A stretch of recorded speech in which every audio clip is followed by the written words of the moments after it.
കാരണം ഭയങ്കര മഴയായിരുന്നു. ഇന്ന് പ്രകൃതി നമ്മുടെ കൂടെയാണ്. ഇന്ന് മഴയില്ല, ചെറിയ പോക്കുവെയിൽ എല്ലാവരും ഉണ്ട്. പിന്നെ ഇങ്ങനത്തെ ഇത്രയും സന്തോഷമുള്ള ഒരു വേദിയില് എനിക്ക് കുറച്ച് അവാർഡുകളൊക്കെ കിട്ടിയിട്ട് നിങ്ങൾ കണ്ടിരുന്നല്ലോ. ഇത്രയും അവാർഡുകൾക്ക് ഞാൻ അർഹനാണോ ഇല്ലയോ എന്നുള്ള കാര്യത്തിൽ എനിക്ക് സംശയമുണ്ട്. എനിക്കൊരു 1,00,000 രൂപയും എനിക്ക് ഇതിനകത്ത് സമ്മാനമായിട്ട് തന്നിട്ടുണ്ട്. ദയവ് ചെയ്ത് പ്രതാപേട്ടൻ ആ കാശും ലൈബ്രറിയിലേക്ക് പുസ്തകങ്ങൾ വാങ്ങിക്കാൻ വേണ്ടി ഉപയോഗിക്കണം. ചെയ്തോളും പ്രതാപേട്ടൻ. പിന്നെ എനിക്ക് വലിയൊരു സർപ്രൈസ് ഒരെണ്ണം പൊളിക്കാനുണ്ട് ഇവിടെ. ഞാൻ പൊളിച്ചോട്ടെ? അത് നമ്മൾ ഇത്ര വലിയ വേദിയില് ഇന്ന് പ്രിയദർശിനി ഭാഗമായിട്ട് അതിന്റെ പുസ്തക പ്രകാശനത്തിന്റെയും ലൈബ്രറിയുടെ ഓപ്പണിങ്ങിന്റെയും ഭാഗമായിട്ട് മാത്രമല്ല നമ്മളിവിടെ വന്നിരിക്കുന്നത്. ഇന്ന് നമ്മുടെ പ്രിയപ്പെട്ട പ്രതാപേട്ടന്റെ പിറന്നാൾ കൂടിയാണ്. ഞാൻ ഇന്ന് കാലത്ത് അറിഞ്ഞത്, എന്റെ അടുത്തൊക്കെ മറച്ചു വെച്ചു, ഭയങ്കര ദ്രോഹമായി പോയത്. കേട്ടില്ല, വലിയ അധികം വയസ്സായില്ല, 10-25 വയസ്സായിട്ടോന്ന് പറയണപ്പോ.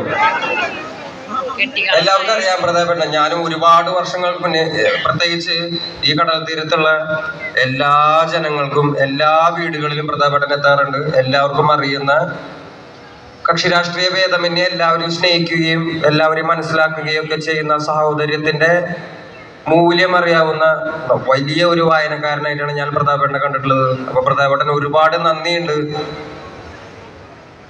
ഇനി ഇത്രയും മനോഹരമായിട്ട് ഇത്രയും സന്തോഷമുള്ളവാക്കുന്ന ഒരു വേദിയിലേക്ക് എന്നെയും കൂടി ക്ഷണിച്ചതിലും ഇത്രയും ജനങ്ങൾ ഇതിൽ വന്നതിലും നിങ്ങൾ ഇത്രയും വിലപ്പെട്ട സമയം ചെലവാക്കി നിങ്ങൾ വന്നതിലും ഒരുപാട് സന്തോഷമുണ്ട്. അപ്പോ എന്തിറക്കണ തൊട്ടുണ്ട് പ്രിയദർശിനി ലൈബ്രറി ഭാവിയിൽ ഇതിലും വലിയ, ഇപ്പൊ പ്രധാനപ്പെട്ട തന്നെ വാക്ക് തന്നിരിക്കുന്നു, അടുത്ത മാസത്തിൽ ഇതൊരു 10,000 പുസ്തക മാത്രം ശേഖരണമുള്ള ഒരു വലിയ പുസ്തകശാലയായി മാറുമെന്ന്. അതിന് എൻ്റെ എല്ലാവിധ ആശംസകളെ ഞാൻ നേരുകയാണ്. ഞാൻ അധികം നീട്ടുന്നില്ല. നന്ദി. ഞാൻ പറയുന്ന ആളല്ല, പാട്ടുകാരനാണ്. ഞാൻ 2 പാട്ട് പാടിയിട്ട് പൊക്കോളാം.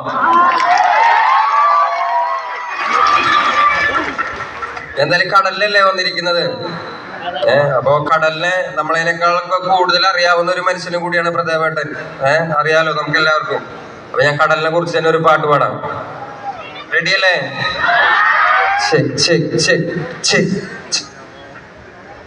മ്യൂസിക് ഒന്നും ഇല്ലട്ടോ, വെറുതെ പാടുകയുണ്ട് നമ്മള് മക്കളെ.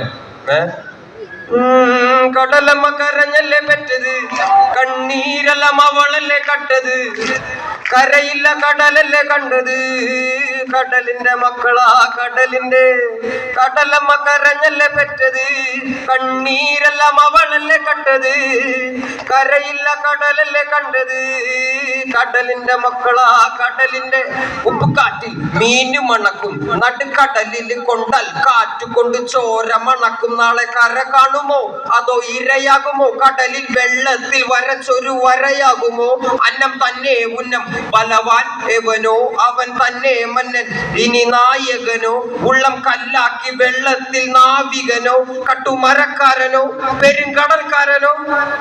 Thank you. എനിക്ക് ഒരുപാട് സന്തോഷമുണ്ട് മക്കളെ ഇങ്ങനത്തെ ഒരു വലിയ വേദിയിൽ വരാൻ പറ്റിയാല്. പിന്നെന്താണ്, ഒരു പാട്ട് കൂടി വേണോ? ഇനിയിപ്പോ ഏത് പാട്ട് വേണം മക്കളെ? ഏത് പാട്ട് പാടണം?